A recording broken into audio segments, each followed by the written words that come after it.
오늘 말씀의 제목은 예수 증인들에게 필요한 것들입니다. 지난주 우리가 11절 말씀까지 보면서 바울의 2차 전도 여행이 계속 진행되는 것을 보았는데요. 오늘 우리가 읽은 18장 12절부터 쭉 나오는 이야기는 바울의 2차 전도 여행이 마무리되는 이야기를 담고 있습니다. 특별히 뒷부분에는 24절부터 28절까지에는 아볼로라고 하는 또 다른 중요한 초대교회의 지도자를 소개하는 것으로 18장이 마무리되고 있는데요. 오늘 본문 말씀을 통하여서는 초대교회에 정말로 신실했던, 우리가 기독교 역사상 알고 있는 가장 신실했었던 예수 복음의 증인들에게 어떤 모습이 있었는지를 세 가지 에피소드를 쭉 살펴보면서 같이 볼 수 있기를 원합니다. 첫 번째 부분은 12절부터 17절까지 있었던 바울이 고린도에서 마지막으로 겪었었던 이야기 하나를 기록하고 있습니다. 우리 지난주에 봤었던 것처럼 고린도가 쉬운 동네는 아니었고, 바울이 거기 갔을 때 바울의 상태도 어땠어요? 상당히 심약하고 위축되고 이런 상태였단 말이에요. 그런데 거기 도시의 상황도 영적으로나 도덕적으로나 상당히 참 바닥을 치고 있는 그런 상황에서 바울이 하나님의 도우심 가운데에 믿음의 동역자들을 만나죠. 기억나세요? 브리스길라와 아굴라라고 하는, 인간으로 보면 참 우연도 이런 우연이 없을 정도로 같은 직업의 예수 믿는 사람들이 로마에서 쫓겨나는 바람에 고린도에서 바울과 만나 바울이 위로를 받고 하나님의 사역을 같이 감당하게 되는 이야기가 있었고, 또 오랫동안 떨어져 있었던, 바울이 파송했었던 누구랑 누가 돌아와요? 실라와 디모데가 각각 데살로니가와 빌립보에서 돌아오는 그런 장면을 볼 수 있었습니다. 하나님이 하나님의 증인들을, 하나님의 백성들을 계속해서 그들이 믿음의 그 동역자들과 성도가 서로 교통하는 것을 통하여 참 힘을 얻고 그 안에서 다시 예수 그리스도의 복음을 깊이 깨닫고 묵상하며 그것의 증인으로 설 수 있도록 계속 역사하셨던 것을 보고요. 더 나아가서 하나님이 그 안에 직접 나타나셔서 두려워하지 말며 침묵하지 말고 말하라. 내가 너와 함께 있음에 어떤 사람도 너를 대적하여 해롭게 할 자가 없을 것이다. 이는 이 성중에 나의 백성이 많음이니라. 하나님이 이미 정하신 하나님의 구원의 예정의 섭리에 대해서 너무나도 분명하게 사도 바울에게 음성으로 들려주시는 그런 장면도 보았습니다. 그러니까 예수 증인들은요, 바울만 그런 것들이 아니라 오늘 사는 사람들도 이때 살아있었던 예수가 지금도 살아있습니다. 우리 그 믿음으로 신앙생활을 하는 거예요. 지금도 똑같이 우리에게 믿음의 동역자들을 붙여주시고 하나님의 음성으로, 그게 꿈이 되었건 환상이 되었건 음성이 되었건 아니면 우리의 마음 가운데의 감동이 되었건 하나님 지금도 같은 말씀을 우리에게 전해주고 계시다라고 하는 사실을 기억하시면 좋을 것 같아요. 그래서 그 사역의 결과 수많은 고린도 사람들이 듣고 믿어서 세례를 받았다, 이런 이야기를 봤습니다. 그리고 그 사역은 2차 전도 여행 중에 가장 긴 한 도시에 머무는 그런 사역이 되죠. 그래서 1년 6개월을 머물렀다라는 이야기를 하고 오늘 이제 12절 이야기로 넘어오는데요. 12절에 보면 갈리오라고 하는 사람이 등장을 합니다. 이 12절부터 17절까지의 이야기가 1년 6개월에 포함되어 있었던, 1년 6개월 중에 언제 있었던 이야기인지 아니면 이 1년 6개월 이후에 추가적으로 더 있었던 일인지는 성경을 읽는 사람들마다 조금씩 해석을 달리해요. 하지만 그것이 그렇게 중요한 것은 아니고요. 순서대로 나와 있으니까 그 이후에 잠깐 있었던 일이라고 우리가 오늘은 생각하면서 이렇게 흐름을 쭉 따라갑시다. 하나님께서 사도 바울의 사역 가운데에 그렇게 역사하시는 데에 세속 그 지도자죠. 정치 지도자가 바뀐 거예요. 우리 식으로 얘기를 하자면 대통령이 바뀐 거예요. 근데 그게 우리는 영적인 눈을 뜨지 않으면 어떻게 돼요? 대통령 한번 바뀔 때마다 내가 원하는 사람이 되면 막 너무 좋아하고, 내가 원하지 않는 사람이 되면 너무 낙담하고, 뭐 이민을 가야 되겠다, 뭐 이런 얘기까지도 할 정도로 세상 그 정치적인 흐름들이 어떻게 흘러가느냐에 따라서 때로는 그리스도인들이 하지 말아야 할 만큼 지나치게 자기를 동일시시키는 경우가 많이 있습니다. 그런데 오늘 이야기를 쭉 읽어보면요, 예수 믿는 사람과 세상의 정치가 돌아가는 것은 사실은 그런 시각에서 보여져야 될 것이 아니에요. 예수 믿는 사람에게 하나님이 이렇게 허락하시는 것은 무엇인가 하면 하나님이 일하시는 것을 그대로 목도하게 하는 데에 그 제자들의 어떤 특징적인 모습이 있다라고 하는 사실을 기억하시기를 바랍니다. 사실 그 결론부터 간단하게 말씀을 드리면 이 12절에서 17절까지에서 바울은 이런 반구하지 않습니다. 한마디도 바울의 입술에서 나오는 것이 없어요. 바울이 행동한 것도 사실은 아무것도 없어요. 그런데 보면 이 이야기는 상당히 바울이 그 2차 전도 여행, 더 나아가서 3차 전도 여행까지 쭉 본인의 사역을 하는데 너무나도 중요한 이야기가 됩니다. 바울이 자기가 뭔가 좀 해보려고 했거든요. 그런데 14절에 보면 바울이 입을 열고자는 했지만 그게 오히려 막히는 그런 일들이 보이게 돼 있어요. 초대교회에 예수 복음을 맡았던 신실한 증인들에게는 이런 일들이 항상 있었습니다. 자기가 주도적으로 나가는 것보다 뭘 먼저 봐요?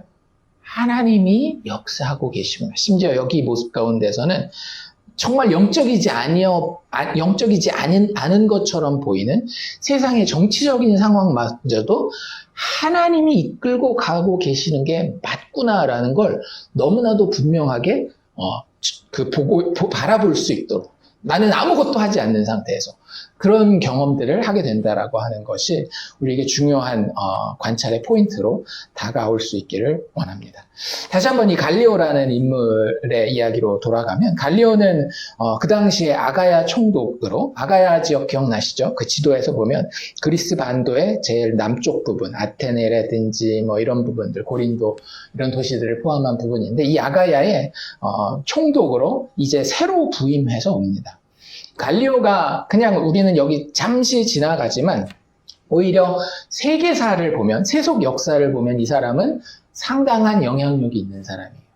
로마의 역사나 로마의 문학 혹은 뭐 철학 이런 것들을 조금 아는 사람들은 세네카라고 하는 이름이 굉장히 익숙하고, 그 사람의 책은 많은 비기독교인들과 기독교인들에게 다 읽혔었던 그런 책입니다. 그래서 이 세네카의 형이에요, 갈리오가. 그리고 그 집안에서는 굉장히 그 당시에 로마의 유명한 시인이었던 로칸이라고 하는 사람도 나오고, 이 사람 자체도 그 평판이, 그 세속 문헌들의 역사서들에 보면 이 갈리오라는 사람이 모든 사람에게 참 친절한 사람이었다라는 것이 기록이 돼 있을 정도로 이 사람 자체도 실질적인 로마 제국 내에서 상당한 영향력을 미치는 인물이었습니다. 그가 정말로 우연치 않게 사도 바울이 고린도에서 사역하는 동안 1년 반이 길다면 길지만 어떻게 보면 그렇게 긴 기간도 아니잖아요. 그 중간에 이 아가야 지역의 총독으로 부임한 거예요. 그리고 나서 이제 어떤 일이 벌어지느냐. 유대인들이요, 상당히 뭐라 그래야 될까, 실용적으로 똑똑해요.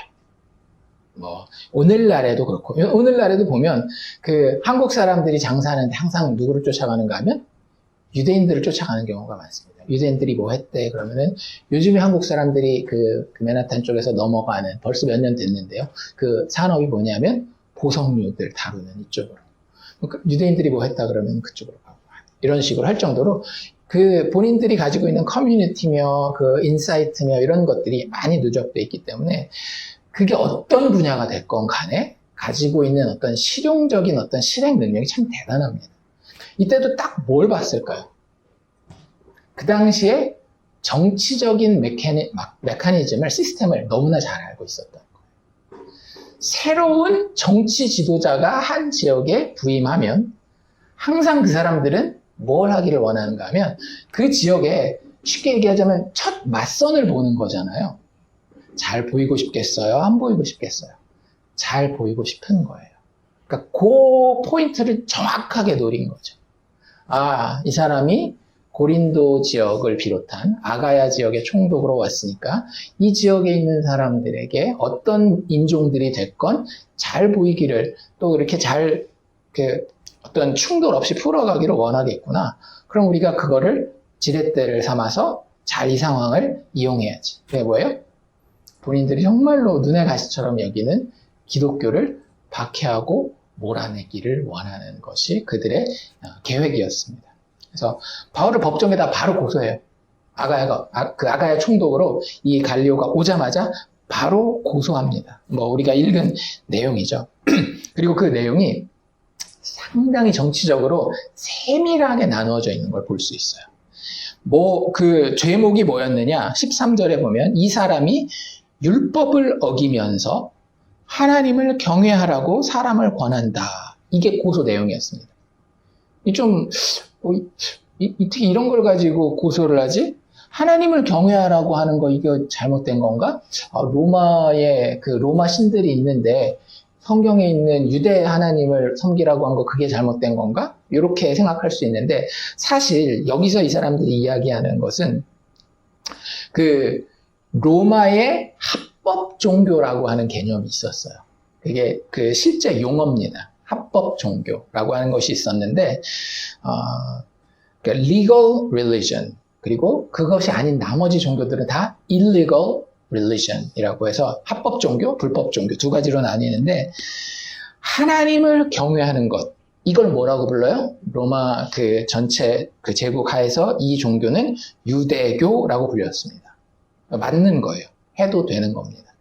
유대인들을 통치하는 데 있어서 이 사람들에게 이 하나님이라는 부분 가지고 계속 우리가 걸고 넘어지면 이게 너무 거기에 진을 다 뺀다. 그래서 그 사람들이 성경에 나와 있는 유일신 하나님을 믿는 것을 유대인에 한해서는 인정을 해주고 그것이 합법 종교가 됩니다.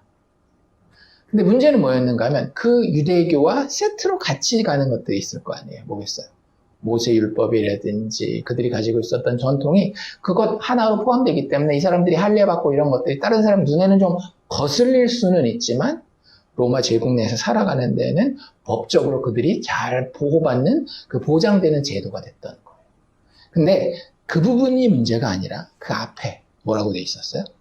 율법을 어기면서 하나님을 경외하라고 한다. 로마 제국에 이 유대교가 합법적으로 인정을 받았는데 이 기독교인들이라고 하는 사람들이 나타나서 이걸 다른 식으로 변형하는, 즉 불법 종교를 만들려고 하고 있다. 그러니 로마 제국이 질서를 유지하기 위해서는 이 기독교를 갖다가 단호하게 처벌하는 것이 맞는 것이다 라고 하는 진짜 정치적으로 아주 잘 짜여진 논지를 가지고 와서 재판을 거는 겁니다. 갈리오 앞에서. 게다가 이 갈리오, 재판장이죠. 재판장인 갈리오가 어떻게 해서든지 처음 왔을 때부터 다툼을 만들기 원치 아니하는 그 상황이라는 것을 정확하게 파악하고. 근데 이 갈리오도 만만한 사람은 아니에요. 아까도 이야기한 것처럼 자기 주변에 있는 사람들의 레벨 자체도 굉장히 높았고 자기 스스로도 이런 로마가 다스리는 속주들에 대한 이런 지식들을 이미 많이 가지고 있었던 사람입니다. 그리고 오기 전에 이미 다 그 지역에 대해서 공부를 했겠죠. 그리고 모르는 이야기가 아니에요. 이 기독교에 대한 이야기. 이미 우리 지난번에 고린도의 이야기, 고린도에 처음 오는 바울의 이야기를 보면서 아굴라와 브리스길라가 어디서 쫓겨났다라 그랬어요? 로마에서 쫓겨났다라고 이야기를 했잖아요. 그때 왜 쫓겨났어요? 유대인들 귀찮다라고, 유대인들이 자꾸 소동을 일으키니까 쫓아낼 때 그때 문제가 되는 사람이 누구였었다라고요? 역사서들에 보면 크레스투스라고 하는 사람 때문에 유대인들이 자꾸 소동을 일으킨다, 데모를 한다. 이런 것들에 대한 것들을 이미 다 알고 있는 상황이었기 때문에 지금 딱 와서 이 사람들이 이 이야기를 할 때에 이거 무슨 얘기 하는지 알겠구나. 이거 아무리 따져도 답이 안 나오는 자기들의 종교와 문화에 대한 이야기구나 라는 걸 정확하게 파악합니다. 그래서 14절에 뭐라고 이야기를 해요? 바울이 이야기하려고 하는 차례였죠. 이미 고소를 했으니까. 이 유대인들이 고소를 했는데 바울이 이야기하려고 하는데 아예 그때 갈리오가 자기가 대신 나서는 거예요. 뭐라고 이야기를 하면서 너희 유대인들아, 만일 이것이 무슨 부정한 일이나 불량한 행동이 있었으면 내가 너희 말을 들어주는 것이 옳거니와. 이게 종교랑 상관없는 진짜 사회 질서나 법 이런 것들, 서로 살아가는 데에 약속이나 정의 뭐 이런 것들과 관련된 것들이면 당연히 내가 통치자로서 이것에 대해서 재판하고 판결하고 옳고 그름, 시시비비를 가리겠지만 15절 만일 문제가 언어와 명칭과 너희 법에 관한 것들이라고 한다면, 이게 종교에 대한 이야기인 거죠. 그런 것들이라고 한다면 너희 스스로 처리하라 라고 하면서 나는 이러한 일에 재판장 되기를 원하지 아니하노라 라고 하면서 요즘식 용어로 이야기를 한다면 이 사안 자체를 기각해버립니다. 재판이 성립하지 않는 것으로. 이거는 따져도 답이 안 나오는 문제야. 그러니 너희들에게 있는 자치권의 범위 내에서 니들이 알아서 해결해라고 이 사람들의 고소 자체를 무효화시킨 거예요. 이게 왜 중요하냐면요. 아까도 이야기한 것처럼 이 갈리오는 로마 제국 전역에 그 가문과 그 스스로가 지대한 영향력을 미치고 있는 사람이었기 때문에 이 판례가 하나의 기준이 됩니다. 어느 동네에서도 이제는 기독교랑 유대교를 대비시키는 그런 재판이 들어와서 기독교를 어떻게 해서든지 불법 종교로 만들고 그들이 하려고 하는 전도의 활동이라든지 예배의 활동을 막으려고 하는 것들은 불가능하게 된 거예요. 왜? 로마법에 의하자면, 그리고 로마의 판례를 따르자면 기독교는 여전히 뭐예요? 유대교 안에 있는 겁니다. 그러니 기독교는 합법 종교, 불법 종교? 합법 종교가 되는 거예요.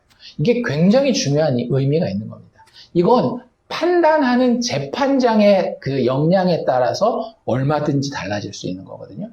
나중에는 이 판례들이 뒤집혀요. 실질적으로 황제들이, 가장 대표적으로는 로마의 네로 같은 경우. 이런 경우들은 판례가 뒤집혀서 예수 믿는 사람들이 핍박받고 실제 죽고 사도 바울과 베드로가 네로 때 순교하잖아요. 근데 하나님이 아직 하나님의 그 사람들을 쓸 때, 특별히 이제 바울의 사례죠. 바울을 보내시는 곳에서 마음껏 쓰시기 위해서는 하나님이 그 모든 환경도 다 준비해 놓으시는 거예요. 그보다 더 큰 그림들도 사실 우리 알고 있잖아요. 이 사도 바울의 그 전도 여행을 이렇게 보잖아요. 그러면 그냥 간 것 같잖아요. 그 다음에 여기 가고 그냥 기도만 한 것 같지만 사실 그 기도 가운데에 따라간 그 길들을 다 추적하면 그 당시에 유명한 고속도로들, 로마 제국이 되었기에 그 전까지 그리스 제국에서도 없었던 로마 제국이 되고 나서야 만들어진 유명한 길들이 있거든요. 거의 다 그 길들을 따라가고 있어요. 1차 전도 여행도 터키 지역에 있었던 어떤 한 길을, 2차 전도 여행도 이 그리스 지역에 있었던 길을 따라서 사도 바울이 움직이는 걸 볼 수 있습니다. 그리고 그가 가는 곳마다 다 어떤 말을 쓸 줄 알아요? 헬라어를 쓸 줄 아는구나. 그러니까 사도 바울은 너무나 분명하게, 진짜 여기서도 자기가 한 걸음 나서려고 했지만 그 한 걸음도 나서지 않은 상태에서 뭘 본 거예요? 하나님이 역사하시는 것을 본 거예요. 너희는 가만히 있어. 내가 너희의 하나님 된 것을 볼지어다. 구약의 하나님이 여전히 똑같이 예수 그리스도의 영이신 성령 안에서 지금도 역사와 인생 가운데에 일하고 계시다라고 하는 것을 체험하면서 감탄하고 있는 겁니다. 내가 무언가 막 하기보다는 진짜 신실한 예수 복음의 증인들에게는요, 이런 경험들과 이런 태도들이 있는 거예요. 나의 열심보다는 하나님을 보고자 하는, 하나님 진짜 보고 싶습니다. 여러분들 이게 너무너무 중요해요. 왜냐하면요, 우리가 감당하는 이 인생의 의미가 무엇인지를 이렇게 보지 않으면 볼 수가 없거든요. 이거 얼마나 큰 창피이기도 하고 또 번거로운 일입니까? 핍박받은 거잖아요.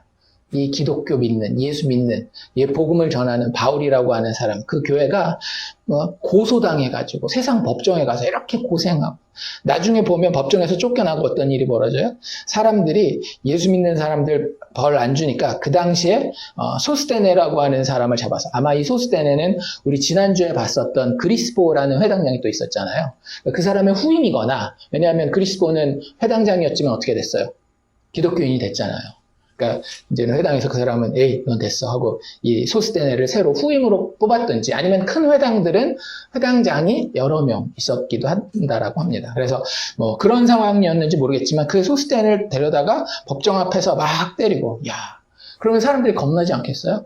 기독교인들과 상관하면, 혹은 기독교인들을 제대로 처벌하지 않으면. 이 당시만 해도 소스테네는 기독교인이 아니었던 것 같아요. 근데 진짜 놀라운 건 뭔지 아세요? 나중에 고린도서를 보면 소스테네가 기독교인이에요. 어쨌든 이 당시만 해도 소스테네가 기독교인도 아니었음에도 불구하고 매를 맞아야 될 정도로 예수 믿는 사람들한테 손가락 하나라도 보태주기만 하면 니들 이렇게 되는 거야 라는 그런 그림이었거든요. 이 그림이 교회에는 너무나 도움이 되는 그림입니다. 마귀가 쓰는 전략이 뭔지 아세요? 마귀가 우리의 인생을, 그리스도인이 자신의 인생을 살펴볼 때에 가장 많이, 아니 처음부터 지금까지, 그리고 앞으로도 계속 쓰는 그 전략이 무엇인가 하면, 우리로 하여금 영적인 싸움의 그림을 제대로 보지 못하게 해요. 여기 같은 경우는 어떻게 하는 거예요? 막 핍박을 하고 몸이 괴롭고 정신이 막 위축되고 이런 것들을 통해서 크신 하나님의 나라가 예수 그리스도 안에서 성령을 통하여 어떻게 역사하시는지 이런 그림들을 못 보게 만드는 거예요. 근데 그 똑같은 목적을 달성하기 위해서, 이 하나님 나라의 영광스러운 싸움, 승리하는 그 싸움에 대해서 못 보게 하기 위해서 오늘날의 마귀는 어떻게 역사할까요? 세상을 너무나 편안하게 만들어놔요. 편안하니까 이게 싸움의 때가 아닌 것처럼 보이는 거예요. 그 선교의 역사를 보면은요, 너무나도 분명합니다. 어떻게 이렇지? 라고 할 만큼 어떤 나라에 복음이 전파되잖아요. 가난한 나라에 복음이 전파되면 무조건 폭발적으로 기독교가 성장하게 돼 있습니다. 근데 예전에 서구 교회들이 한국 교회를 가리켜서 손가락질은 아니지만 약간 비꼬면서, 제가 그걸 뭐 동의하거나 좋아하진 않지만 했었던 이야기가 있어요. 니들도 나중에 잘 살게 돼봐라. 우리 1970년대, 80년대 서구 기독교들이 서구 교회는 다 잠자는 교회, 썩은 교회, 죽어있는 교회, 한국 교회는 이제 하나님의 성령의 불이 불타는 교회, 한국 교회가 막 그런 얘기를 하고 있을 때 몇몇 서구의 그 기독교인들은 한국을 향해서 그렇게 얘기를 했거든요. 지금 2020년대가 된 그 상황을 보면 어때요? 그 사람들 이야기가 틀리지 않았어요. 왜일까요? 성령이 더 이상 역사할 힘이, 이제는 에너지가 떨어진 건가요? 아니에요. 악한 마귀와의 영적인 싸움을 싸워야 하는데, 이 사람들 어떻게 생각하는가 하면 이 싸움이 참 쉽구나라고 생각하도록 만든 거예요. 더 이상 배고프지 않고요. 더 이상 어떤 물리적인 위협을 주변으로 받지 못해요. 1970년대, 80년대만 해도 학교, 친구들, 선배들만 만나도 진짜 아프다라는 게, 물리적으로, 신체적으로 아프다라는 게 뭔지 쉽게 알 수 있었어요. 그리고 가난하고 배고프고 정말 음식이 없는 게 무엇인지를 알고 있었단 말이죠. 그런데 그것이 사라지니까 어떤 생각을 하는 거예요? 나는 괜찮은 사람이다라는 생각을 합니다. 여러분들, 이게 굉장히 큰 차이를 만들어내요. 나에게 문제가 없기 때문에 나를 괜찮다라고 하는 것은 영적인 착각 중에 가장 무서운 착각이에요. 옛날에는요, 회개하십시오라고 이야기를 하면 내가 힘들고 어려우니까 이거 뭐가 잘못된 게 있나 보다, 이런 생각을 쉽게 했어요. 그런데 요즘엔 그렇지 않다라고 하는 거죠. 요즘에는 회개하십시오. 내가 뭘 잘못했는데, 이게 일반적인 반응이에요. 잘 사는 나라, 미국, 한국, 우리가 흔히 이야기하는 G7, G12 잘 사는 나라들의 사람들에게는요, 회개하십시오 하면 이게 일반적인 반응입니다. 왜? 뭘 못 보기 때문에. 내가 얼마나 어둡고 소망이 없는 구렁텅이에 있는 죄인이었는지, 그리고 그것을 위해서 하나님이 얼마나 치열하게 십자가에서 아들을 죽이시기까지 싸우셔야 했는지, 이런 그림들을 못 보게 만들거든요. 근데 바울은 그것을 참 은혜롭게도 볼 수 있었던 거예요. 그런데 지금도 하나님은 사실은 우리에게 이런 것들을 보여주고 계십니다. 우리가 피해가는 거예요. 왜요? 우리는 그런 사람들을 향해서 그 사람들에게 맞도록 복음을 바꿔왔거든요. 그 사람들에게도, 잘 사는 사람들에게도 필요한 복음, 똑같은 복음입니다. 어디서부터 시작하는? 회개하라, 천국이 가까웠느냐. 근데 더 이상 이제는 죄에 대해서 이야기하지 않죠. 회개에 대해서 이야기하지 않죠. 당신이 필요한 게 무엇입니까? 기독교가 채워주겠습니다. 근데 그렇지 않아요. 왜 사도행전 교회는 그렇게 가는 곳마다 핍박을 받았을까요? 사람을 찬양하고 사람을 돕는 종교였다라고 한다면, 일반 은총의 범위 내에서 그들의 육체의 필요를 단순하게 채워주고 그들의 육체의 성취를 찬양하는 종교였다라고 한다면 절대 핍박받지 않았을 거예요. 그런데 정말 하나의 예외도 없이 복음이 제대로 선포되는 초대교회 현장에는, 복음 전파의 현장에는 항상 핍박이 있었습니다. 왜요? 영적인 그림을 보여주기 때문에. 영적인 그림은 죄인들, 우리 하나님 없는 인간들은 너무나도 죄의 저주 가운데에 어쩔 수 없이 망가져 빠져 있는, 그리고 그 저주가 영원히 지속될 사람들입니다. 우리가 이룬 가장 의로운 의도, 하나님 앞에서는 filthy rag, 더러운 걸레와 같습니다.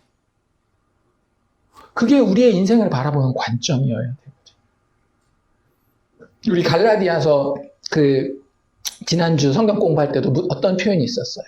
이 세대를 표현하는 표현이 뭐였어요? 이 악한 세대로부터 구원하기 위해서 예수님께서 죽으셨다라고 이야기하는 거죠. 당신이 살고 있는 그 세대가 정말로 악한 세대예요. 만약에 당신이 거기서 편안하게 느끼고 있다라고 한다면 당신 엄청 악한 겁니다. 라고 이야기하는데, 잘 살고 세상에서 자리 잡은 사람 중에 그거 좋아할 사람이 어디 있겠느냐라는 거죠. 이 당시에 유대인들이 왜 핍박했는지 아세요? 그 사람은 영적으로 잘 사는 상황 가운데 있었거든요. 우리는 혈통으로 아브라함의 혈통을 가진 천국을 보장받은 사람들이라고 생각했는데, 그 사람, 이 복음을 전하는 사람들이 와서 설교할 때마다 하는 얘기가 뭐예요? 너희가 예수를 십자가에 못 박아 죽였다라고 이야기를 하는 거예요. 그게 영적인 그림, 제대로 된 그림입니다. 근데 그것을 하나씩 만져가시는 하나님을 우리가 목도하지 않으면요, 복음의 신실한 증인이 될 수가 없어요. 복음의 신실한 증인이 된다라고 하는 건 하나님이 어떻게 죄인을 죄인으로 드러내시는지, 그리고 어떻게 예수 복음을 영광과 승리 가운데에 위치시키는지, 이것을 보는 거예요. 그런데 그게 내 힘으로 돼요, 안 돼요? 안 돼요. 여기서도 보면 이 중요한 정치적인 결정이, 자꾸 이런 거 해가지고 우리도 믿는 사람들 중에 이런 교회를 보호하는 정치인들이 나와야 됩니다. 아니, 그냥 정치하려면 정치하세요. 정치해도 돼요, 그리스도인들이. 근데 그걸 복음과 자꾸 연결시키려고는 하지 말아요. 정치는 어차피 하게 돼 있는 거잖아요. 사람들이 모이면 뭐 마을의 도로를 여기다 깔아야 될까 저기다 깔아야 될까 그거 가지고 투표한 그런 거 다 정치잖아요. 그거 다른 의견 가진 사람들이 각자 모여서 자신들의 의견을 관철시키기 위해 정치할 수 있어요. 근데 그거 가지고 이렇게 해서 하나님의 영광이 더 드러나고, 하나님의 영광은 오직 예수 그리스도를 통해서 나타납니다. 그래서 첫 번째로 신실한 예수 복음 증인들에게 드러나는 모습은 무엇인가 하면, 겸손하게 자기를 죽이고 진짜 복음의 그 영적인 진리 안에서 역사하시는 하나님의 일하심을 목도하는 것이 그들에게 있다라고 하는 겁니다. 그 사실을 꼭 기억할 수 있기를 원합니다. 그리고 두 번째 우리가 기억해야 되는 건 뭐냐면요, 하나님의 신실한 예수 복음의 증인들은요, 하나님의 인도하심을 신뢰합니다. 앞에 것과 상당히 깊게 연관이 되는데요. 18절 말씀부터 보면 이제는 드디어 바울이 고린도를 떠나게 됩니다. 이제 사실은 거의 끝난 거예요. 2차 전도 여행이 이제 끝난 겁니다. 그런데 끝나서 어디로 보통 돌아가는가 하면 항상 안디옥 교회나 예루살렘 교회 둘 중에 하나로 돌아가거든요. 그러니까 이번 여행 같은 경우는 예루살렘 교회를 거쳐서 안디옥 교회로 돌아가는 것이 바울의 계획이었던 것 같아요. 그러려면 어떻게 해야 돼요? 우리가 지난번에 얘기했지만 에게해라고 하는 그리스와 터키 사이에 있는 그 바다를 건너서 일단 터키로 와야 됩니다. 거기서 육로로 가든지 배로 가든지 그렇게 해야 되는데 일단 그렇게 아시아 지역으로 다시 건너왔어요. 배를 타고 수리아로 떠났다라고 이야기를 하고 있잖아요. 그쵸? 18절에 보면. 근데 그때 누구랑 같이 갔대요? 브리스길라와 아굴라도 함께하였다. 같이 데리고 간 거예요. 참 쉽지 않은 결정이긴 했겠죠. 둘 다 이제 로마에서 떠나서 한 1년 반 동안 자리 잡았겠어요? 안 잡았겠어요? 대충 이제 자리 잡아가는데 또 생업을 포기하고 떠나는 거예요. 그런데 그 상황에서 바울이 일찍이 서원이 있기 때문에 겐그레아라고 하는 곳으로 먼저 갑니다. 그리고 그 겐그레아에서 서원이 있었기 때문에 그 서원에 따라서 머리를 깎았다라고 이야기해요. 이게 무슨 이야기냐면 우리 서원은 여러 가지가 있을 수 있겠지만 혹시 그 중에 나시린 서원이라고 기억하십니까? 나시린 가장 대표적으로 우리가 알고 있는 사람이 실패했긴 했지만 삼손 이런 사람들이 있고 사무엘 그리고 세례 요한 이런 사람들이 다 나시린 서원을 한 사람들이에요. 그 사람들은 특별히 평생의 나시린 서원을 한 사람들입니다. 그리고 일반적으로 나시린 서원에 대한 그 율법이 있잖아요. 그 율법을 가지고 일반인들이 할 때는 그 유대 문헌들에 보면 보통 30일, 60일, 100일 정도 그렇게 나시린 서원을 했대요. 그 기간에는 독주도 마시지 아니하고 시체도 만지지 아니하고 또 특별한 게 뭐가 있었어요? 머리에 삭도를 대지 않는다. 머리를 깎지 않는다. 이런 게 있었잖아요. 왜요? 그 생각은 안 해보셨죠? 머리가 긴 하나님이 좋아하시나요? 나시린이라는 게 구별하여 받쳐지다 이런 뜻이잖아요. 근데 그게 다른 사람들에게도 외적으로 보여지는 거예요. 술 안 마시고 시체 안 마신 건 안 보이잖아요. 근데 다른 사람에게도 저 사람 머리가 왜 이렇게 저렇게 길어?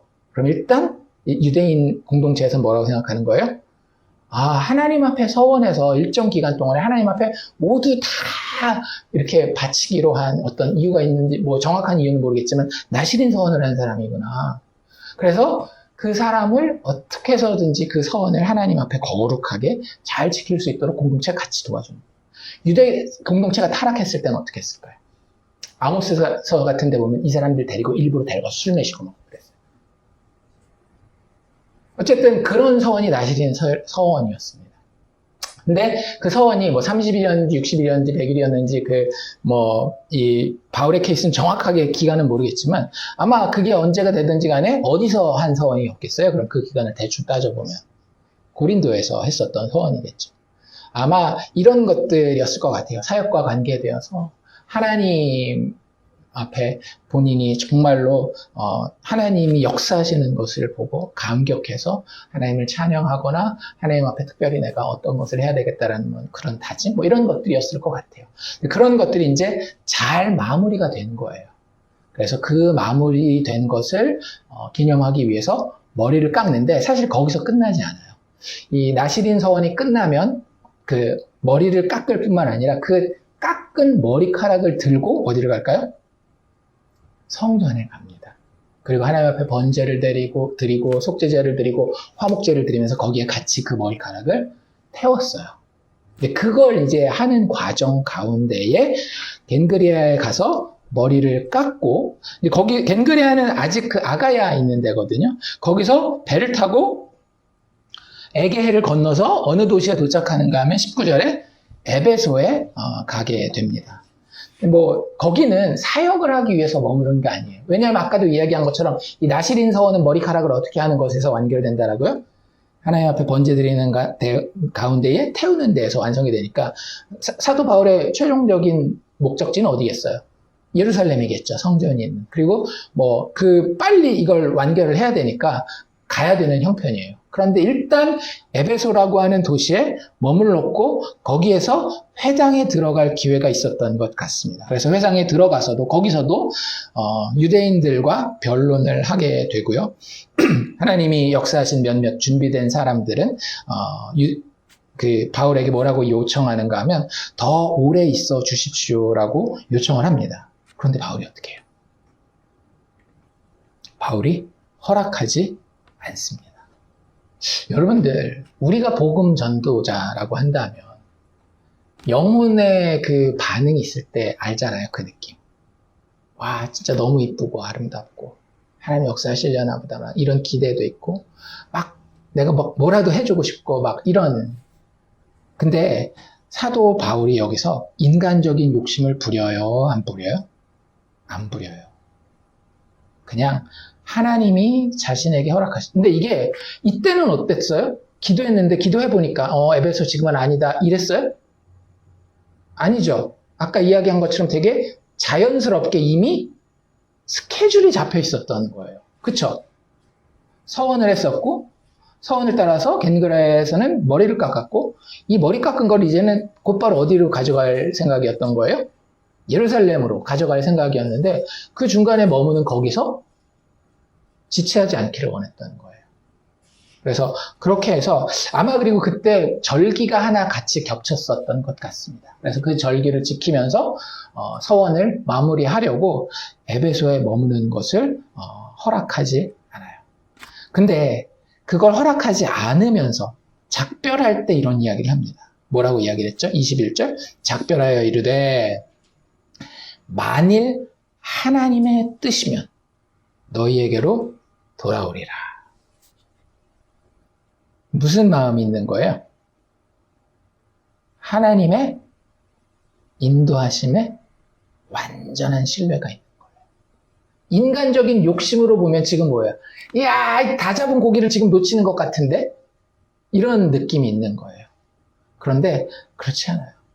하나님이 역사하실 영혼이라면 하나님이 역사하시기로 작정하신 때에 다 역사하시고 그때에 필요하고 정하신 증인들을 보내실 것을 사도 바울은 정말로 100% 신뢰했었던 거예요.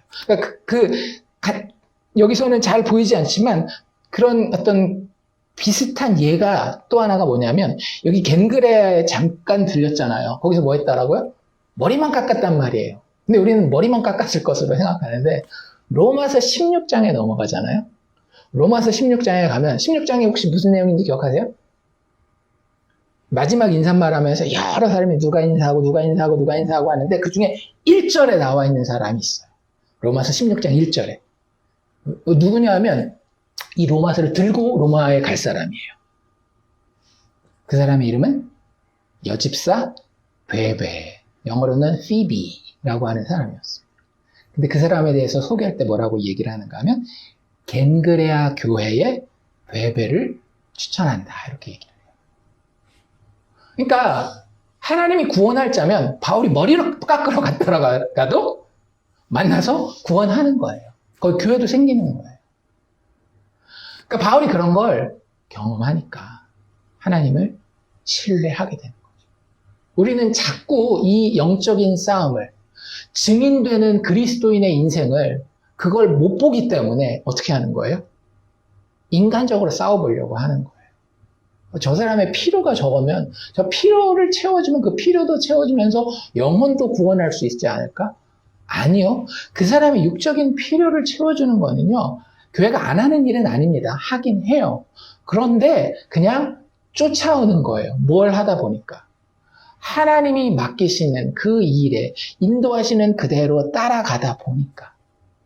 때로는 인간적인 조건이 너무 좋아 보여도 하나님이 어떤 음성을 통해서건 기도 가운데에서 아니면 여기서 보여준 것처럼 이미 정해놓으신 주변의 환경을 통해서건 우리에게 정해주신 그 인도하심이 있으면 그걸 먼저 신뢰하는 거죠.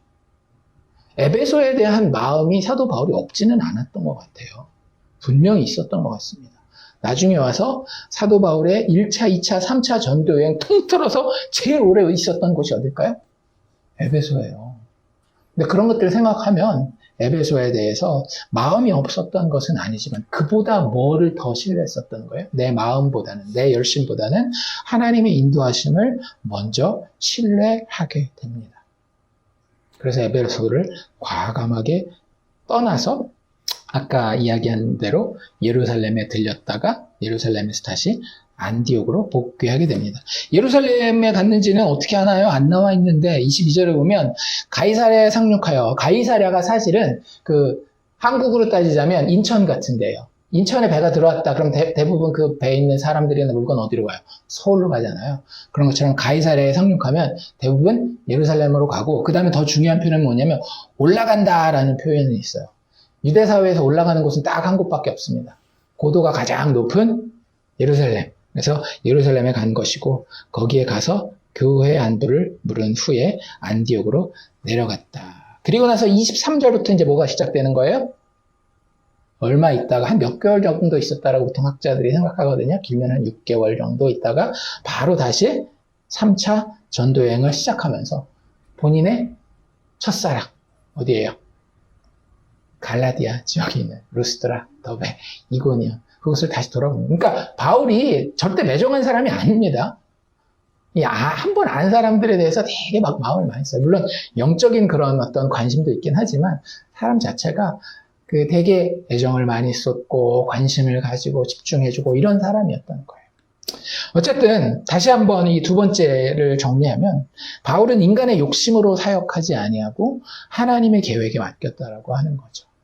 그래서 바울을 비롯한 초대교회의 신실한 예수 복음의 증인들의 모습에는 하나님의 일을 목도하는 겸손함, 기다림이 있었고요. 그리고 두 번째로 하나님의 인도하심을 신뢰하는 진짜 믿음이 있었다라고 하는 겁니다. 확신이 있었다라고 하는 거예요. 마지막 세 번째는 이제 24절부터 나오는 아볼로에 대한 이야기인데요. 신실한 예수 복음의 증인이 되려면 이게 제일 중요해요, 사실은. 예수 복음에 정확한 내용이 있어야 됩니다. 그리고 내용만 있어서는 안 되고요. 체험이 있어야 됩니다. 왜냐하면 이게 패키지거든요. 우리는 예수 복음에 대해서 머리로 아는 것과 내가 삶으로 체험하는 것을 두 가지 다른 별개의 것으로 보는데, 성경을 자세히 읽어보잖아요. 제가 계속 말씀드리지만 복음은 하나님의 능력입니다. 단순히 하나님께서 이루어 놓으신 팩트가 아니라 능력이라는 거예요. 여기 보면 이 이야기를 통해서 보면 너무나도 분명하게 나와 있어요. 복음이 뭔지 우리 다시 한번 봅시다. 맨날 우리가 알고 이야기하는 그 복음이 뭔지 다시 한번 봅시다. 일단 새로운 등장인물이 하나 나타나게 되는데요. 그의 이름은 아볼로라고 하는 사람이었습니다. 초대교회의 굉장히 중요한 리더 중에 하나가 되게 되고요. 특별히 고린도 교회에 영향을 많이 미치는 사람이었었던 것 같아요. 오늘 우리가 읽은 데도 보면 브리스길라와 아굴라를 통해서 배우고 난 다음에 바로 추천서를 받아서 어디로 가요? 고린도 교회로 가잖아요. 어느 정도 영향력이 있었느냐? 고린도 전서를 보면 고린도 교회의 첫 번째 문제가 뭐였을까요? 교회 안에 당파가 있었어요. 근데 파벌이 4개의 파벌이 있었습니다. 한번 추측해 보실래요? 일단 바울파가 있었고요. 또 바울의 필적하는 베드로파가 있었고요. 그 다음으로 나오는 게 아볼로파입니다. 그리고 나머지 하나가 예수파예요. 그러니까 아볼로가 얼마나 대단한 영향력을 끼쳤는지 아시겠죠? 고린도 교회에 정말로 바울 못지않은 막강한 영향력을 끼친 거예요. 바울이 고린도전서에서 자기가 고백한 것처럼 자기를 공격하는 사람들이 내가 말에 별로 신통치 않다. 편지는 참 잘 써서 보면은 굉장히 은혜를 받지만 말은 좀 별로다. 뭐 이런 이야기를 하는데 아볼로는 어땠어요? 오늘 우리 여기 읽은 데 보면 24절에 바로 이 사람은 언변이 좋더라. 말을 정말 잘하는 그런 사람이었었던 것 같습니다. 게다가 열정도 있었던 것 같아요. 열심으로 왔다 뭐 이런 것들 보면 참 아볼로 설교를 들으면 정말 은혜가 돼. 참 예수님에 대해서 너무너무나 잘 성경 말씀을 통해서 성경에 능통했다라고 또 얘기를 하니까 이런 영향력을 끼친 사람이 아볼로고 그렇기 때문에 히브리서의 저자를 교회 역사의 전통에서 거의 대부분은 사도 바울로 이야기하지만 꽤 적지 않은 수의 학자들은 아마 루터가 그랬을걸요. 아볼로를 히브리서의 저자로. 왜냐하면 일단 좀 다르잖아요. 바울 서신은 전부 다 인사말에 뭐가 나와 있어요? 자기 이름이 나와 있죠. 내가 누가 쓴다라는 말이 나와 있는데 그렇게 나와 있지 않은데 내용은 바울에 필적할 만한 그런 어떤 깊은 하나님의 복음의 뜻을 신학적으로 잘 정리해 놓은 것을 보면 아볼로 말고 누가 그럴 수 있을까라는 생각들을 많이들 한 것 같아요. 그러니까 그만큼 중요한 인물이 이제 등장하는 겁니다. 예전에 바나바가 등장했을 때도 뜬금없이 이렇게 딱 이렇게 등장했었던 그런 것처럼 아볼로도 이렇게 딱 갑자기 이런 사람이 나타났어? 하는 그런 느낌으로 지금 이 18장 마지막에 등장하고 있는 거예요. 그 사람에 대해서 소개하는 또 한 가지 표현이 뭐가 있는가 하면 24절에 보면 알렉산드리아 출신이다 라고 이야기를 하고 있어요. 알렉산드리아는 지금의 북아프리카에 있는 해변 도시입니다. 지금은 사실은 흔적이 나와 있지 않아요. 왜냐하면 AD 한 700년경에 이슬람 세력이 한참 그 세력을 무력으로 확장할 때에 그런 정책 들어보셨죠? 한 손에는 코란, 한 손에는 칼. 그래서 코란을 받아들이면 이슬람교의 경전을 받아들이면 그 사람들을 이렇게 수용하지만 그게 아니면 다 어떻게 했어요? 다 죽이거나 멸망시키거나 그랬어요. 알렉산드리아에도 갔는데 알렉산드리아가 정말 전통이 있는 그런 도시입니다. 이 알렉산더 대왕 때 세워놓은 도시고요. 근데 알렉산더 대왕도 이 도시가 그렇게까지 성장할 줄 몰랐는데 거기에 인재들이 엄청 모이는 거예요. 그리고 그 당시에 전 세계에서 가장 많은 책들을 모아놓은 알렉산드리아 도서관이 있었습니다. 그러니까 공부를 하려면 지금이야 인터넷으로 어디서든지 한다 그랬지만 저희 대학 다니던 한 90년대만 해도 벌써 책을 찾으려면 도서관을 다 헤매 다녀야 했어요. 어느 도서관에 무슨 책이 있다 이렇게. 근데 이게 벌써 수천 년 전 이야기인데 공부하려면 정말로 책이 절대적인데 그 책을 모두 다 세계에 있는 모든 책은 거의 다 소장하고 있었던 이 도서관이 알렉산드리아 도서관이었기 때문에 그곳에 정말 인재들이 너무나 많이 모였습니다. 초대교회 유명한 교부들도 이 알렉산드리아에서 많이 나왔어요. 그래서 그런 도시 출신이 바로 이 아볼로라고 하는 사람이었습니다. 어쨌든 그 제목으로 인간적인 눈으로 봤을 때 이 원목 자체가 너무 좋죠. 실질적으로 이게 묘사하기도 뭐라고 묘사했는가 하면 유대인이 에베소에 왔는데 이 사람은 언변이 좋고 성경에 능통한 자라. 성경은 여기서 뭘 가리키는 걸까요? 구약 성경이죠. 아직 신약은 기록이 되지 않았거나 정착이 되지 않았기 때문에 구약 성경을 너무나도 잘 알고 있었던 사람입니다. 거기에 플러스 뭐까지 있어요? 그가 일찍이 주의 도를 배웠다. 이건 사람들마다 약간의 해석의 차이가 있습니다. 여기서 주는 누구를 가리키는 걸까요? 어떤 사람들은 예수님이라고 봅니다. 왜냐하면 뒤에 어떤 표현이 나왔기 때문에 예수에 대한 것을 자세히 말하며 가르쳤다라는 표현이 나오기 때문에. 그래서 그 예수님 자기 자신을 길이라고 이야기하잖아요. 그게 똑같은 단어거든요. 길. 그 길도자를 쓰니까 예수님에 대한 도를 배웠다. 이렇게 해석하는 하나의 방법이 있고요. 그 다음에 또 하나는 뭐냐면 아니다. 이건 그냥 구약 성경에서 이야기하는 하나님에 대한 제대로 된 지식이다. 그래서 선지서들에 제일 많이 나오는 표현 중에 하나가 뭐냐면 The way of the Lord. 주의 길이라는 표현을 많이 쓰잖아요. 그래서 세례 요한을 예언했던 그 중요한 예언 중에 하나가 주의 길을 예비하라. 이런 표현. 거기 나오는 그 표현이 딱 이 표현입니다. 그래서 뭐가 됐든지 간에 하나님에 대한 만약에 혹시 조금 더 쳐준다면 예수님에 대한 그 뜻을 잘 배웠었던 사람이에요. 그리고 열심으로라고 하는 표현이 있는데 이 열심으로라고 하는 표현도 사실은 그냥 그 인간적인 열심 이렇게 볼 수도 있지만 이게 원래 정확한 원어 표현은 뭐냐면 영으로 열심히 있어서 영에 있어서 그러니까 spirit, pneumara는 그 헬라어 단어를 쓰거든요. 그러니까 이게 영어로 해석 대부분 어떻게 하는가 하면 fervent in spirit 이렇게 돼 있어요. 그러니까 영으로 열심히 있다. 영으로 뜨겁다. 이게 1차적인 해석은 어떻게 할 수 있는가 하면 그냥 그 마음에 열정이 있다. 이렇게 표현할 수도 있지만 어떤 해석을 하는 사람들은 성령이 뜨거웠다. 이렇게 이야기하는 사람들도 있습니다. 근데 이 후자까지는 조금 가기는 그런 것 같아요. 왜냐면 이제 뒤에 나오는 내용들을 보면. 어쨌든 그 마음 가운데에 굉장히 열정도 있었고, 아까 이야기한 것처럼 구약성경도 잘 알 뿐만 아니라 특별히 그 구약성경을 잘못된 방향으로 해석하는 것이 아닌 올바른 방향으로 해석하는 쪽에 서 있었던 사람이었습니다. 그런데 이제 하나 문제가 있었죠. 뭐예요? 예수에 관한 것까지도 자세히 말하면서 가르쳤어요. 그러니까 성경학자들이, 저도 여러 권의 주석자이기 때문에 읽었는데 이게 갈려요. 잔 메가더 목사님이 다르고, 또 뭐 그 F.F. 브루스라고 하는 유명한 또 저명한 신학학자가 다르고, 뭐 이런 식으로 너무너무 다른데, 그냥 물어봅시다. 이 당시에 아볼로는 구원받은 사람이었을까요? 아니었을까요? 잔 메가더 목사님은 아니라고 얘기를 해요. 세례 요한의 세례만 가지고는 구원 못 받는다. 근데 제가 읽은 책들을 이렇게 보면 대부분은 구원에 관해서는 우리가 특별히 의심할 부분은 없는 것 같다라고 얘기를 합니다. 저도 약간 그쪽에 있어요.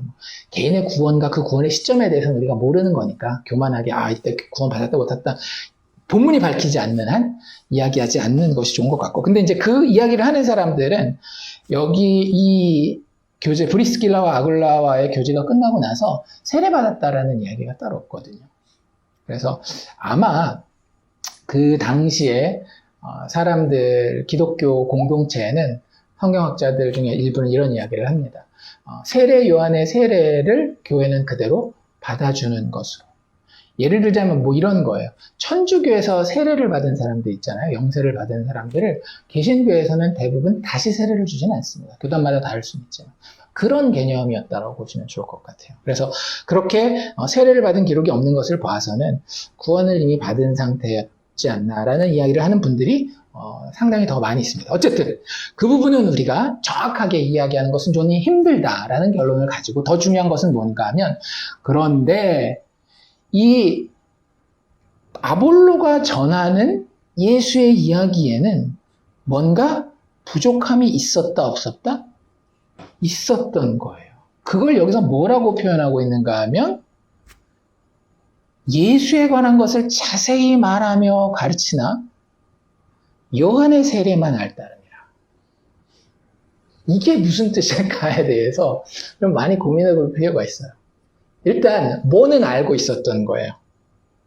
세례 요한까지는 분명하게 알고 있었던 거예요. 구약 잘 알고 있었고, 그리고 이제 예수님의 사역이 시작되는 세례 요한의 이야기까지는 정확하게 알고 있습니다. 세례 요한의 메시지가 뭐였죠? 이제 종말이 곧 임할 것이다. 그 종말에는 누가 와요? 약속되었던 하나님의 메시아 그리스도가 올 것이다. 그러니 너희들 어떻게 해라? 회개하고 회개에 합당한 열매를 맺어라. 이렇게 얘기했단 말이에요. 그런데 이 본문을 보아하니 그냥 회개하고 깨끗하게 살아라. 실제 가르쳐 주잖아요. 너희들 뭐 군인들이면 남의 것을 더 이렇게 막 뺏지 말고 받는 월급으로 만족하고, 이런 이야기들이 그 세례 요한의 사역을 묘사할 때 나오는데, 그런 도덕적으로 깨끗한, 내가 진짜 회개했음을 보여주는 삶을 사는 것만으로 멈추지는 않았을 것 같아요. 왜냐하면 요한의 세례를 알지만 그 너희들 회개하고 회개 합당한 열매를 맺어라만 이야기한 것이 아니라, 여기 뭐라고 나와 있더라고요? 예수에 관한 것을 자세히 말하여 가르쳤다. 세례 요한이 예수에 대해서 뭐라고 얘기했을까요? 요한복음에 보면 그 12제자가 될 사람들을 불러다가, 보라, 세상 죄를 지고 가는 하나님의 어린 양이로다. 그리고 더 중요한 사건은 뭐가 있었어요? 예수님이 세례 요한 앞에서 세례를 받을 때에 하늘에서 비둘기와 같은 것이 내리는 것을 보고, 이가 바로 하나님이 성령으로 함께 하시는 약속하신 메시아 그리스도다. 여기까지가 제가 이렇게 다시 한번 쭉 살펴보고 정리를 해보니까 세례 요한의 사역이었었던 것 같아요. 어떤 분들은 그래서 이제 거기까지를 보면서 이 아볼로는 요즘 인터넷처럼 막 세상이 금방금방 어디서 무슨 일이 일어나면 뉴스 알고 이런 게 아니기 때문에 예수님의 죽음과 부활을 몰랐을 것이다 그랬기 때문에 이게 부족한, 완전하지 않은 복음 전파로 여기 이렇게 묘사되어 있는 것이 아닌가라고 이야기를 해요. 근데 그러기는 조금 쉽지 않지 않을까. 왜냐하면 지금 이때가 어느 정도 됐는가 하면 예수님의 부활 사건이 있은 이후로 10년에서 15년이 지났어요. 그러면 아무리 옛날이라 할지라도 어느 정도는 10년이면 강산이 변한다라고 이야기했잖아요. 한국에서도 옛날에. 어느 정도는 작은 일도 아니고 세례 요한이 이야기했었던 것을 아주 중요하게 생각하고 따라가는 제자들이라고 한다면 그가 메시아로 지목했었던 예수님의 사건이 어떤 식으로 진행되었는지 어느 정도는 관심을 가지고 소식을 듣지 않았겠어요. 그렇죠? 그래서 아마 죽음과 부활에 대해서는 알고 있었고 그것까지도 이야기했으리라고 보는 것이 맞을 것 같습니다.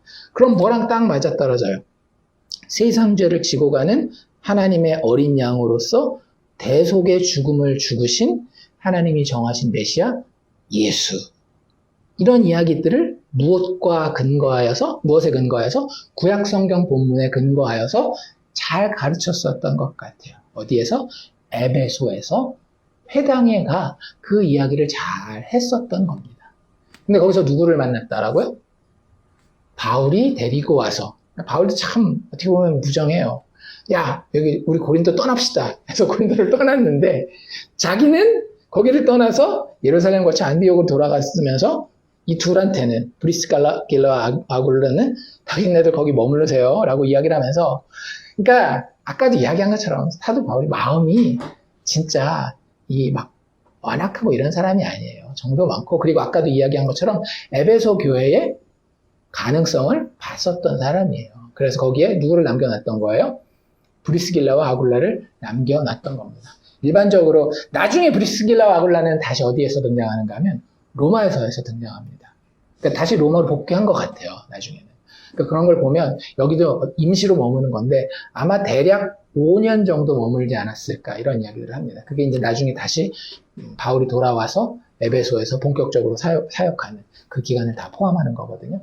그래서 어쨌든 그 브리스길라와 아굴라가 회당에 가서 이야기를 듣는데 얼마나 반가웠겠어요. 누구 얘기를 하니까? 예수 얘기를 하니까. 야, 진짜 이 구약 성경 말씀을 제대로 깨달은 사람이 여기 있구나. 근데 들어보니까 어떤 거예요? 이게 조금 더 가시죠. 조금 더 가시죠 하는데 안 가고 그냥 끝나는 거예요.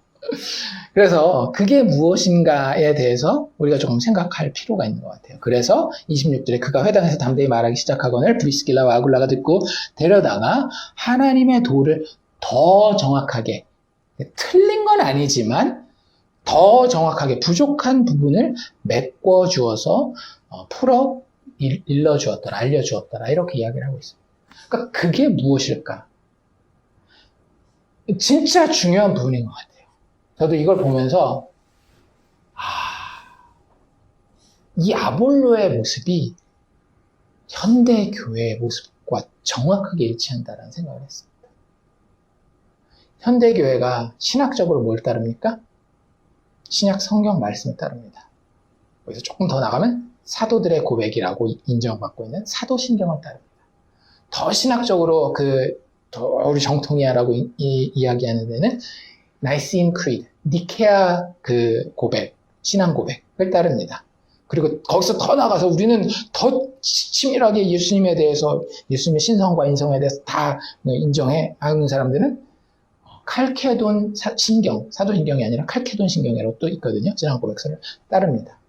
이런 것들을 흔히 이야기하는 요즘의 젊은 교회들 중에서도 우리는 리포먼드야, 개혁주의 신학이고 오직 믿음, 은혜로만 구원받는 사람들이야. 팀 켈러한테 배워서 뭐예요? 복음은 어드바이스가 아니라 뉴스다. 이건 역사 가운데 일어난 사실을 우리에게 전해주는 소식이다. 이거 현대교회 중에서도 다른 건강하지 못한 교회들이 아니라 건강하다라고 이야기하는 교회들을 묘사하는데 이게 다 들어가요. 근데 이게 누구의 모습이었다라고요? 아볼로의 모습이었더라. 그렇지 않나요? 아볼로에게 구약성경 튼튼하게 있었습니다. 예수 있었어요? 없었어요? 있었습니다. 누구로서요? 세상 죄를 지고 가는 하나님의 어린 양으로서요. 죽음과 부활도 다 알고 있었고 그것을 너무나도 잘 쪼개서 가르치고 있었어요. 그러면 아볼로에게 없었던 것이 무엇일까요? 아볼로에게 없었던 것이 무엇인가 하면 아마 이거 아니었을까요? 빠바밤빰빰 빠바밤빰빰빰빰 짜잔. 우리 지존아 신님 앞에 그 빵빠레를 부는 그 소리가 들릴 때에 어떤 느낌이 드십니까? 또 부는구나 그래요? 뭐 그렇기도 하지만 우리가 영적으로 컨디션이 좋을 때는 어떤 느낌이 들어요? 능력의 예수. 예수는 그리스도. 예수는 주. 그 예수께서 역사 속에 죄인들을 위해 죽어주신 분으로 남아있는 것이 아니라 그 죄인들을 지금도 살리시면서 영원한 생명을 공급하시면서 살게 하시고 마지막까지 이끌고 가고 있는 현실의 능력자라고 하는 사실을 아직 아볼로는 몰랐던 거예요. 그래서 아볼로를 표현할 때 뭐라고 얘기를 하고 있어요? 세례 요한의 세례밖에 알지 못한다. 세례 요한을 표현하는 표현 중에 이런 얘기를 하고 있잖아요. 나는 자기 스스로가 자기를 표현할 때 나는 물로 세례를 주지만 그게 무슨 세례예요? 세례 요한의 세례잖아요.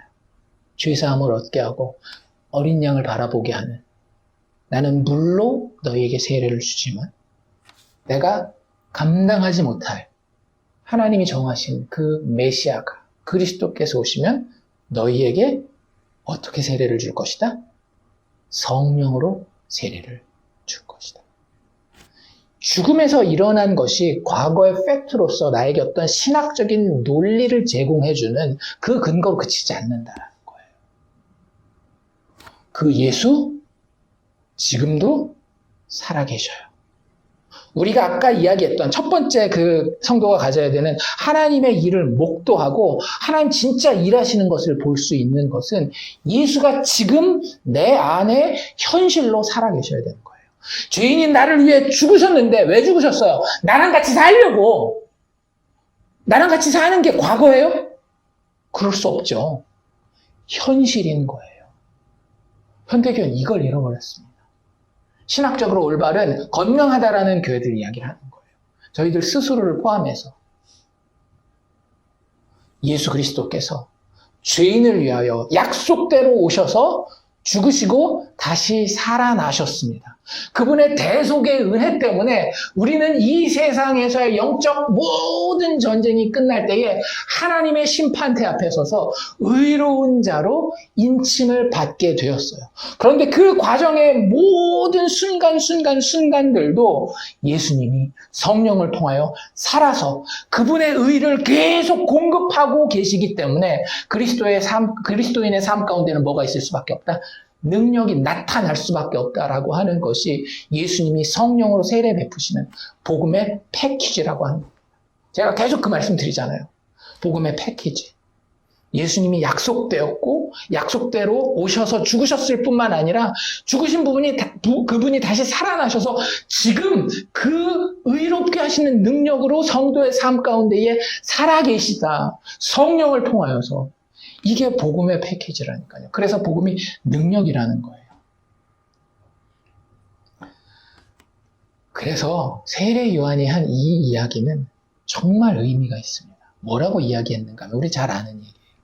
요한이 대답하여 이르되 이게 언제 한 이야기인가 하면 예수님이 이제 막 뜨기 시작할 그때 이야기입니다. 요한복음 3장 27절에서 30절인데 요한이 대답하여 이르되 만일 하늘에서 주신 바가 아니면 사람이 아무것도 받을 수 없느니라. 요한의 제자들이 경계를 하거든요.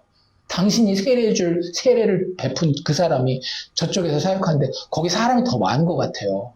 이 이야기를 듣고 하늘에서 주신 바가 아니면 사람이 아무것도 받을 수 없느니라. 내가 말한 바 나는 그리스도가 아니요 그의 앞에 보내심을 받은 자라고 한 것을 증언하는 자는 너희니라.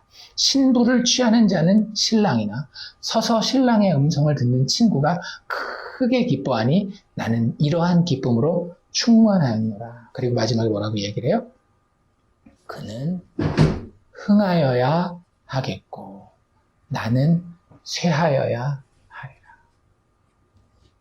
주도권이 완전히 누구에게 넘어가는 거예요? 예수 복음에게 완전히 넘어가는 거예요.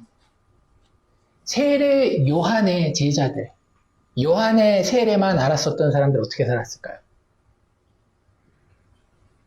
맨날 금식하고 그랬었단 말이에요. 그러니까 예수님의 제자들이랑 비교할 때 그렇잖아요. 바리새인들의 제자들과 세례 요한의 제자들은 금식하고 그러는데 니들은 금식도 안 하고 맨날 파티만 하고 손도 안 씻고 그런다라고. 세례 요한의 제자들이요. 아직 뭘 체험을 못했던 거예요. 내 안에 사시는 예수를 체험을 못한 거예요. 심지어는 뭐까지 알았음에도 예수의 죽음과 부활까지도 알았는데도 그 부활하신 예수가 내 안에 사시는 그걸 몰랐던 거예요. 그러니 논리를 충분히 따라가죠. 속죄의 교리가 거기에 있습니다. 그런데 복음이라고 하는 것은 속죄의 교리가 2000년 전에 완성되었다가 끝이 아니에요. 그 속죄의 능력이 죄인을 의롭게 만드시는, 그래서 이 영적인 싸움을 이 땅에서부터 영원토록 이기게 하는 그 능력이 이미 작동 중이다 라고 하는 것이 복음의 내용이라고 하는 겁니다. 그 얘기를 안 하니까 아굴라랑 브리스길라랑 듣고 있다가 이 사람들은 뭘 알았었던 사람이에요? 예수 그리스도께서 약속하신 성령의 세례를 아는 사람들이었잖아요.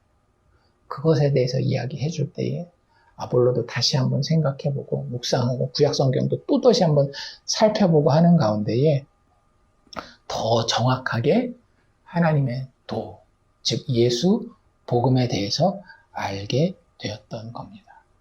예수 죽음과 부활의 의미뿐만 아니라 성령의 세례를 통한 여전히 살아계시는 우리의 구원자에 대해서 비로소 알고 체험하는 곳을 향해 한 걸음 내딛기 시작한 거죠.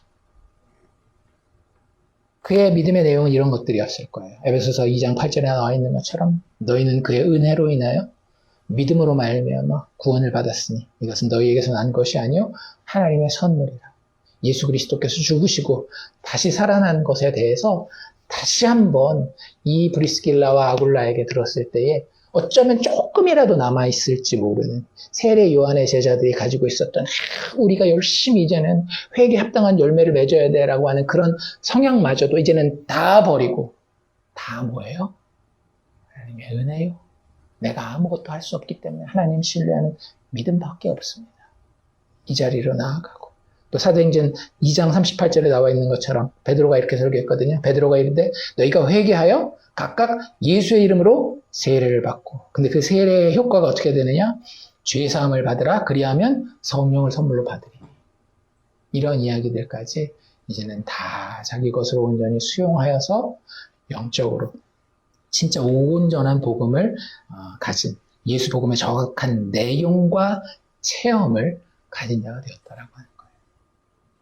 그래서 고린도 교회로 결국에는 파송을 받아 성경으로 예수는 그리스도이십니다 라고 증언할 때에 은혜로 말미암아 믿는 자들에게 많은 유익을 끼쳤다라고 누가는 기록하고 있습니다.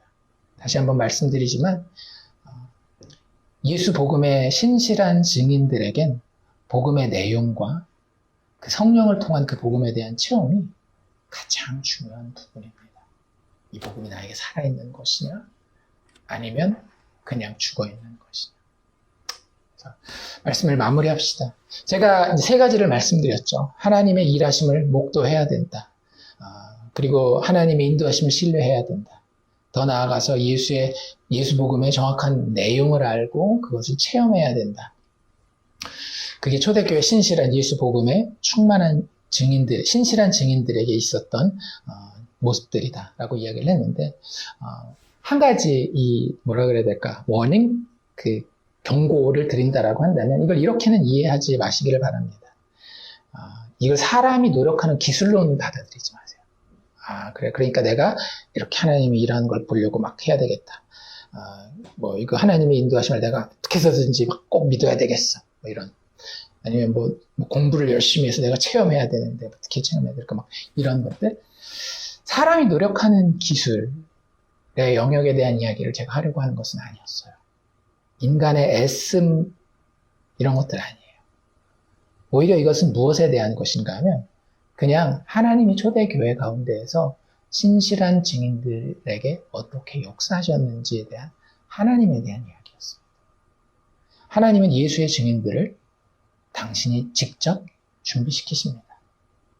그래서 바울 자기도 모르는 사이에 자기 입도 뻥끗하지 하지 않지만 하나님이 역사하시는 것을 보도록 하나님이 하셨고요. 겐그레아를 거쳐 에베소에서 복음을 전파하면서 예루살렘으로 스치듯이 지나가는 그 자리에서도 하나님이 바울의 마음을 밀어붙이셔서 지금은 아니다. 가고 한번 믿고 따라와 봐라. 이렇게 밀어붙이신 거고. 아볼로가 브리스길라와 아굴라를 만나게 된 것도 역시 하나님이 준비시키는 하나님의 일하심의 과정이었다라고 하는 거죠. 즉 우리의 애씀보다는 애씀이 포함되지 않는 완전히 배제되는 것은 아닙니다. 나중에 따라는 와요. 그런데 우리의 애씀보다는 하나님이 신실한 복음의 증인으로 이렇게 세우시는구나라는 그림을 보고 우리도 그것을 소망하고 기대할 수 있기를 원합니다. 굳이 뭔가를 하고 싶으시다면 이런 그림을 놓고 기도하세요. 이게 우리의 기도인 거예요. 하나님, 나도 하나님의 일하심을 목도할 수 있게 도와주세요. 하나님, 나도 하나님의 일하심을 신뢰할 수 있도록 도와주세요.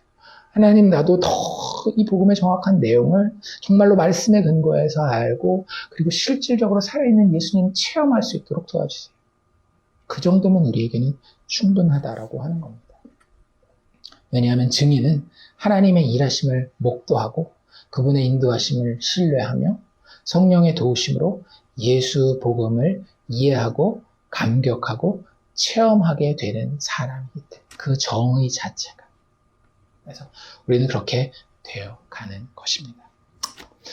예수 복음을 드러내신 하나님을 그렇기 때문에 우리는 신뢰하고 경험하고 그 가운데 오직 성령의 도우심 가운데에 예수가 구원자 되심을 우리 스스로에게 서로에게 또 세상 가운데 증거하는 그러한 신실한 예수 복음 증인들 되시기를 주의 이름으로 축원합니다.